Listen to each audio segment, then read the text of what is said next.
Welcome to Oracle of Confidence. There's a pattern you've encountered thousands of times. You've seen it everywhere, but you've never connected the dots. Until now. Once you see this pattern, you can't unsee it. It will change how you understand relationships, success, communication, and why some people create magic while others struggle eternally. Think about the last conversation that went wrong, the relationship that fell apart, the business deal that didn't happen, the presentation that bombed. What's the common thread? Most people don't notice it because the pattern is invisible unless you know what to look for. It's like optical illusions. Once someone points out the hidden object, you suddenly see it everywhere. You can't unsee it. The pattern I'm talking about is this. Every disconnection begins with a disconnection from self. Let me show you what I mean.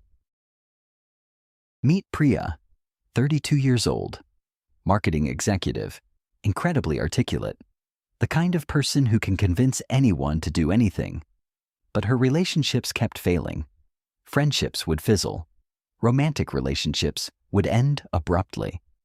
Work partnerships would become tense and competitive. The pattern Priya didn't see. She was so focused on controlling how others perceived her that she was never actually present with them. Let me show you where this pattern appears. Watch any conversation where things go sideways. Listen carefully. The person who disconnects from their own truth is the one who creates disconnection with others. They're saying what they think the other person wants to hear. They're monitoring their own performance. They're not actually saying anything. They're performing a version of themselves. The other person feels this instantly, not consciously, but they feel the inauthenticity. And authenticity is impossible across a wall of performance. Observe any business relationship that sours. Zoom out. The conflict doesn't start with miscommunication. It starts with one person or both being disconnected from their own values or needs. They're not expressing their actual position. They're guessing what the other person wants. They're operating from fear. And fear-based business always breaks down. Watch a parent-child dynamic that's strained. The parent is often disconnected from their own emotional needs. They're so focused on being the right kind of parent that they're never actually emotionally present with their child.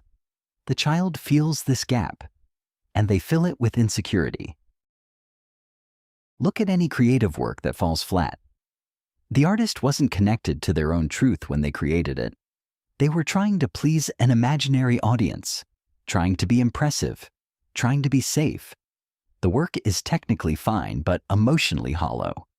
And audiences sense hollowness instantly. The pattern is everywhere. Once you see it in every failed connection, every strained relationship, every interaction where something felt off without you being able to name what. Everything shifted for Priya when she had one conversation that revealed the pattern. A close friend said, "Priya, I love you, but I never actually feel like I know you. You're always performing. You tell me what you think I want to hear, and I'm exhausted from trying to reach the real you." Priya's first response was defensive, but then she sat with it, and she realized her friend was right. In every single conversation, Priya was monitoring her performance instead of connecting. Even with people she loved, especially with people she loved, she was so disconnected from her own emotions that she couldn't access them to share. She was so afraid of being judged that she never let anyone see her unedited self.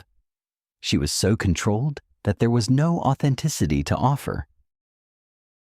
We're taught to manage how we appear, to be impressive, to be likable, to control our image. So we practice disconnection from ourselves as a survival mechanism. We get really good at it, so good that it becomes invisible. We forget that authenticity is magnetic. That presence creates connection. That the moment you stop performing is the moment real relationship becomes possible. Priya's transformation had 3 stages. she started noticing. In this conversation, am I present or am I performing? She'd catch herself mid-sentence, realize she was saying what she thought the other person wanted to hear, and actually express her authentic thought instead. Awkward?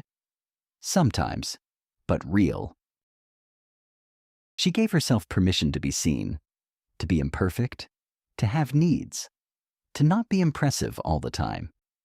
This took longer than she expected because she'd spent years perfecting the opposite. She practiced showing up authentically in low-stakes relationships first.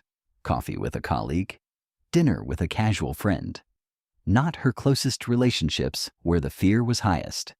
She built evidence that authenticity didn't destroy relationships. It deepened them. Within 6 months, Priya's relationships transformed. Not because the other people changed, because she finally showed up.